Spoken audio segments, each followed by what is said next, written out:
todos, alunos e alunas. Estamos de volta à aula 2 e na aula 2 a gente vai ver, então, a gente parou na aula 1 justamente no tipos de visto e a gente vai ver cada um deles, sendo que o primeiro deles é o visto de visita. Na sequência a gente tem o temporário, diplomático, oficial e de cortesia. Como então que é o nosso visto de visita, né? O visto de visita ele pode ser concedido a um visitante que vem ao Brasil para estada de curta duração, sem intenção de estabelecer residência. Em quais casos, então, são aplicáveis? Turismo, negócios, de trânsito, ou seja, eu vou só parar no país para ficar esperando o próximo avião para a minha conexão. Antigamente isso era mais comum, né? Hoje a gente tem conexões aí de 8, 10 horas, no máximo, né? Mas antigamente só tinha 2 vezes por semana, então você ficava aí 3 dias, ia ficar 3 dias no aeroporto. Então, era o famoso visto de trânsito. Para atividades artísticas ou desportivas e outras hipóteses, né? É vedado, então, ao beneficiário deste visto de visita, que engloba o de turismo, que é o mais comum, a atividade remunerada no Brasil. Foi como eu falei que aconteceu com a professora do Gui, né, do meu filho. Ela chegou com visto de turista, não podia dar aula, ok? Então, bastante importante esse tipo de coisa, porque é um erro bem comum, né, que as pessoas fazem. O visto temporário ele pode ser concedido ao imigrante que vem ao Brasil com o intuito de estabelecer residência por tempo determinado e que se enquadre em pelo menos uma das hipóteses que eu vou mostrar agora para vocês. Já caiu na OAB. Importante vocês visualizarem esse artigo 14, até para a gente ter aí uma memória. Vocês não ficarem olhando para minha cara também, né? Vamos lá, então. Então, aqui a gente tem a finalidade do visto temporário. Pesquisa, ensino ou extensão acadêmica, tudo provado, tá? Tratamento de saúde. Ai, professora, quem vem para o Brasil? Opa, muita gente vem para o Brasil, principalmente para o Nordeste, que é bastante barato e tem profissionais excelentes. Então, muita gente gringa vem para cá para se consultar com oftalmologista, ginecologista. Então, já tem alguns amigos lá no Nordeste do Brasil que ganham bastante dinheiro como médico, cuidando de pessoas, então, do mundo inteiro, né? Aquelas cirurgias de catarata que aqui no Brasil a gente acha caro é no exterior, né? Então, eles vêm sim para tratamento de saúde. Olha só, acolhida humanitária. É o que aconteceu com os venezuelanos agora, né? No último ano, acolhida humanitária. Então, visto temporário. De estudo, trabalho, férias-trabalho, prática de atividade religiosa ou serviço voluntário, realização de investimento ou de atividade com relevância econômica, social, científica, tecnológica, cultural, reunião familiar, caiu isso na OAB, pessoal, reunião familiar, relativa então a refugiados, atividades artísticas, desportivas com contrato por prazo determinado. Então, quando a gente teve Copa do Mundo, quando a gente teve Olimpíadas, o visto foi o temporário, ok? Que é o que ele se encaixa. Vamos lá, vistos diplomático oficial de cortesia. Vistos diplomático oficial poderão ser transformados em autorização de residência, que importará então na cessação de todas as prerrogativas, privilégios e imunidades. A gente vai ver mais para frente, então, essa questão da imunidade diplomática, matéria que cai pra caramba na OAB também.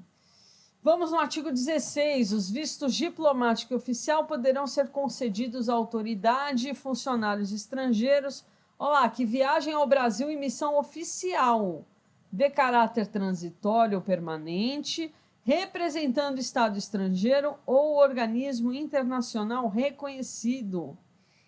Olha que importante aqui, eles são estendidos aos seus dependentes, tá? Dessas autoridades. O dependente titular de visto diplomático oficial poderá exercer atividade remunerada no Brasil sob amparo da legislação trabalhista brasileira. Olha que importante isso, por isso que eu coloquei em amarelo, porque já caiu na OAB. desde que seja nacional de país que assegure reciprocidade de tratamento ao nacional brasileiro por comunicação diplomática. O empregado particular titular de visto de cortesia somente poderá exercer atividade remunerada para o titular do visto diplomático, oficial ou de cortesia, a qual esteja vinculado sob o amparo da legislação trabalhista brasileira. A gente vai ver agora sobre reunião familiar. Caiu uma questãozinha no ano passado na OAB, resolvi então falar um pouquinho dela. Então, o visto ou autorização de residência para fins de reunião familiar será concedido ao imigrante. Olha para quem pode conceder. Então, vamos lá. Refugiado que esteja aqui, imigrante que esteja aqui, quero, então, reunião familiar. Quero reunir a minha família. Quem pode vir? Cônjuge ou companheiro, sem discriminação alguma. Leia-se, homem com homem, mulher com mulher, homem com mulher. Ok? Filho de imigrante, beneficiário de autorização de residência, ou que tenha filho brasileiro, ou imigrante beneficiário de autorização de residência, ascendente, descendente até segundo grau, ou irmão de brasileiro, que é, obviamente, colateral segundo grau, ou de imigrante beneficiário de autorização de residência, ou que tenha brasileiro sob sua tutela ou guarda. É uma forma de também proteger os nossos brasileiros. Impedimento de regresso. Poderá ser impedido de ingressar no país após entrevista individual. Preste atenção, entrevista individual. Eu não posso sem entrevista individual, ok? Aquele que foi expulso do país, expulso. Mas sempre, é para sempre? Era para sempre, não é mais, já caiu na OAB. Enquanto os efeitos da expulsão vigorarem, tá? Não é para sempre. O expulso poderá voltar. Quando? Enquanto os efeitos da expulsão vigorarem. Isso quer dizer o quê, pessoal? Quer dizer que no decreto de expulsão assinado pelo presidente da República, vai estar lá a duração dessa expulsão. Estará expulso por 2 anos. Se tentar voltar por 1 ano, pode? Não pode. Impedimento de ingresso. Ok? Aquele que, condenado respondendo ao processo por ato de terrorismo, ou crime de genocídio, crime contra a humanidade, crime de guerra, ou crime de agressão, nos termos do TPI, que a gente já tinha visto isso, tá? É só um refresh. Condenada ou respondendo processo em outro país por crime doloso passível de extradição, ok? Segundo a lei brasileira. Até para não passar por isso, né? Que tem o nome incluído na lista de restrições por ordem judicial ou por compromisso assumido perante os órgãos internacionais, ok? Que apresente documento de viagem que não seja válido. E a regra, a vice-versa, né? Que esteja com prazo de validade vencido. Já vi isso pra caramba. Ou que tenha alguma rasura ou falsificação. Agora, importante aqui, pessoal. Importante aqui. Mesmo que a pessoa não tenha documento válido para o Brasil, esteja com prazo de validade vencido, que tenha falsificação, por favor, especial atenção. Já caiu 2 vezes na OAB nos últimos 2 anos. O aluno meu não erra isso, ok? Vamos lá. Mesmo que essa pessoa esteja com esse documento aqui todo errado, pense numa pessoa com documento todo errado, sem validade no Brasil, vamos lá, ao invés de O, a gente coloca um E aqui. E ela pedir refúgio, ela não será impedida de ingresso. Tudo bem?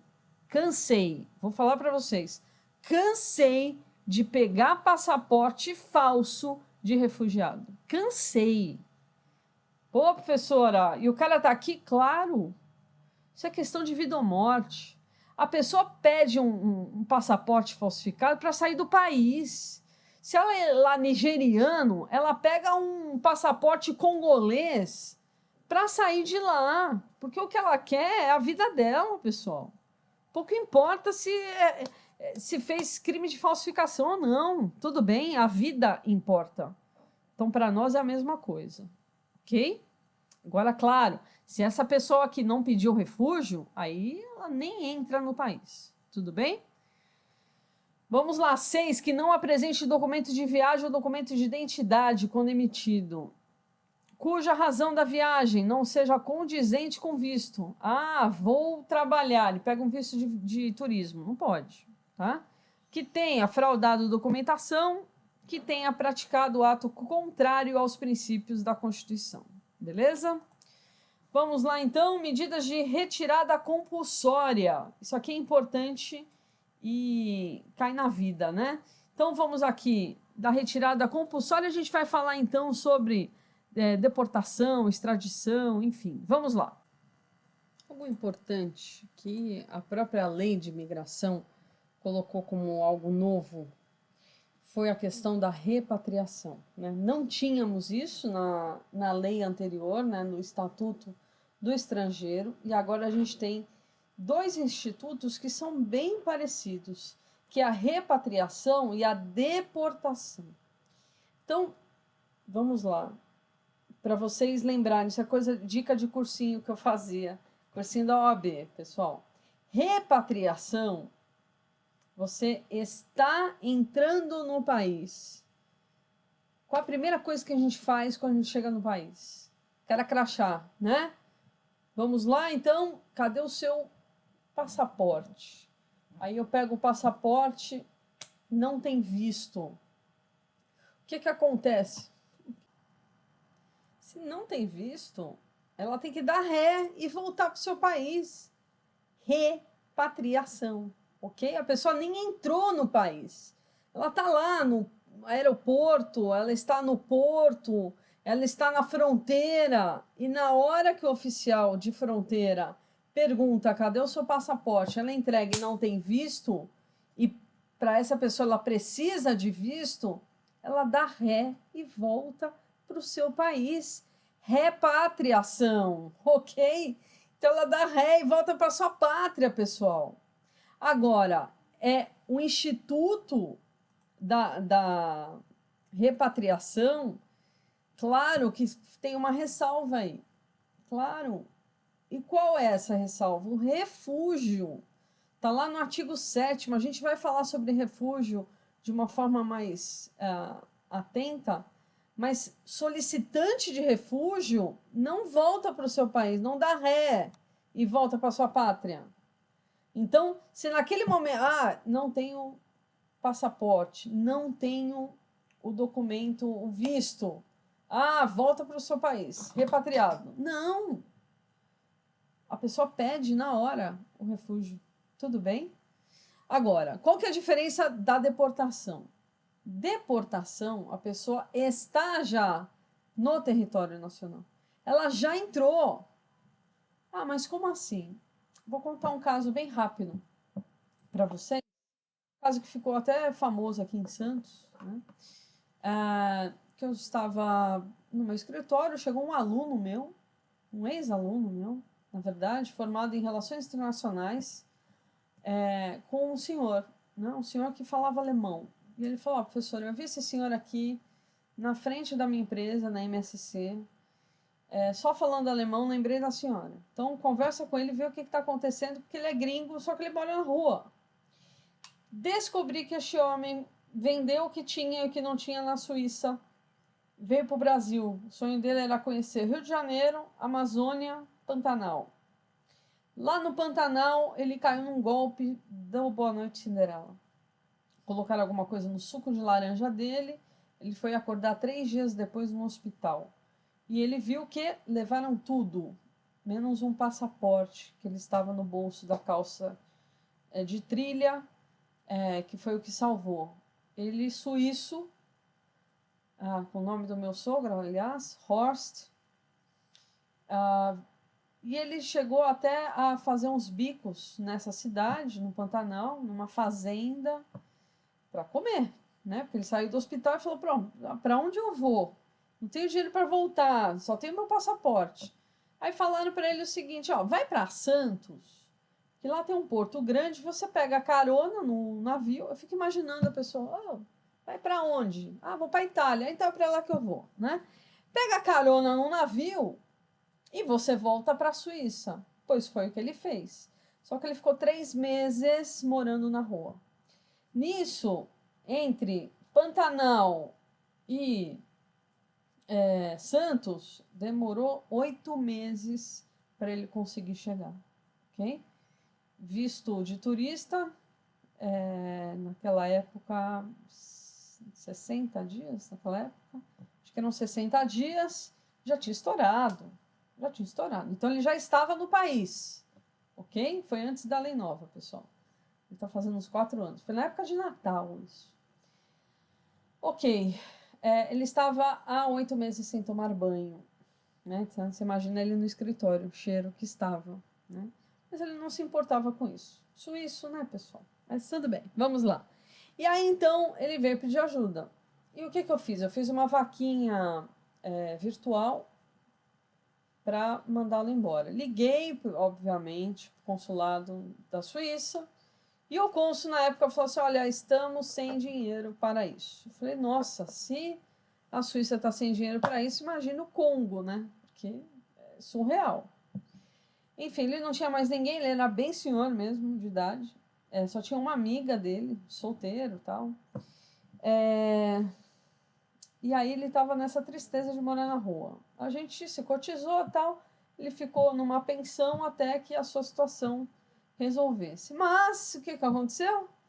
Aconteceu que a Polícia Federal bateu lá na pensão e falou, cara crachá, seu passaporte. Pegou o passaporte, visto vencido. E falou, visto vencido. Visto vencido, a pessoa já está no país, é deportação. É diferente de repatriação. Ele não estava lá no aeroporto de São Paulo sem visto. Não, ele já estava no Brasil, né? De forma irregular, ok? Porque ele já não estava com visto valendo. E se ele no momento pediu refúgio? Ok, aí suspende tudo. Não era o caso. Ele não era refugiado, ele estava ali de turista. E caiu no golpe.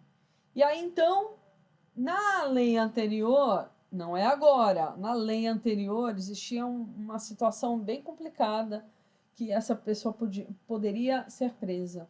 Tá? Hoje não mais, a lei caiu, né? A gente tem o artigo 50, que ainda bem, ufa, não temos mais esse tipo de situação. Por quê? Porque antigamente prendiam as pessoas, elas ficavam 2, 3 anos até voltar para casa. Porque se elas não tinham dinheiro, quem ia pagar por elas, né? Tesouro Nacional. Tesouro Nacional tem uma demanda absurda. Então, a fila era de 3 anos. Hoje, como é que funciona? A deportação ela ocorre, só que a Polícia Federal dá um aviso, você tem 60 dias para regularizar. E pode ser prorrogado, ou seja, 120. Tudo bem? Como é que ele pode? Ele volta, vai para o Paraguai, volta, pode ficar mais um pouco, tá? Ou então vai embora. Naquela época a gente só tinha 8 dias. Olha que absurdo, a gente tem 60, né? Prorrogável por mais 60, mas naquela época, há 4 anos, 4, 5, sei lá, antes da lei, por óbvio, era no Estatuto do Estrangeiro. A gente tinha 8 dias, ainda tinha que pagar uma multa. Enfim, a gente conseguiu a passagem, e era uma passagem de um dia para o outro, imagina. Para onde? Para a Suíça, né? Barato. Passagem para um dia para o outro. Naquela época custou 15 mil reais. Mas eu contatei meus amigos da Tribuna, eles fizeram a divulgação do jornal e a gente fez campanha por vaquinha e a gente conseguiu os 15 mil reais. Ele embarcou, foi bonito, foi 2 dias antes do Natal, ele chorou pra caramba. Depois, né? Primeiro ele não entendia por que a gente chorava tanto e ficava tão emocionada, mas enfim, ele viajou, não tinha um casaco, ele até levou um casaco do meu marido, que eu peguei lá, coloquei nele, porque ele obviamente estava indo para a Suíça no frio, e ele falava assim para mim, eu não entendo, por que vocês estão me ajudando? Porque eu sou estrangeiro, eu nunca vi vocês, nunca mais vou ver, né? Por que vocês estão tão emotivas? Ele não entendia essa nossa amorosidade, né? Latina. E aí, então, na despedida lá em Guarulhos, abracei forte, ele ficou meio assim, né? Ah, e não tinha tomado banho, hein, pessoal? Ele voltou para a Suíça sem banho. E aí, ele escreveu para mim, mandou um e-mail, tempos depois, falando que ele chorou no avião, né? E que aí ele entendia, depois de tanto que ele pensou que ele ia cair num golpe de novo. Né? Mas é uma história interessante até para vocês fixarem, né? Deportação é aquela pessoa que está no país, ok? E aí o visto, está com problema de visto e tem que voltar. Repatriação, a pessoa nem chegou no país e já tem que dar ré, tá bom? Para voltar para sua pátria. Então, esses são os conceitos importantes, lembrando sempre que se pedir refúgio para tudo isso, tudo bem? E outra coisa também que eu queria falar para vocês importante, deixa eu ver aqui se tem mais alguma coisa que eu fico na história e esqueço. Não, 60 dias. É isso. Tudo bem, pessoal? Tranquilo? Na sequência a gente vai falar sobre expulsão. Bom, pessoal, nos vemos então na aula 3, onde a gente vai ver a lei até o final, para que vocês possam então ter a lei bem completinha e não tenham mais nenhuma dúvida com relação a essa nova lei, que cai pra caramba na OAB. Um beijo, até mais.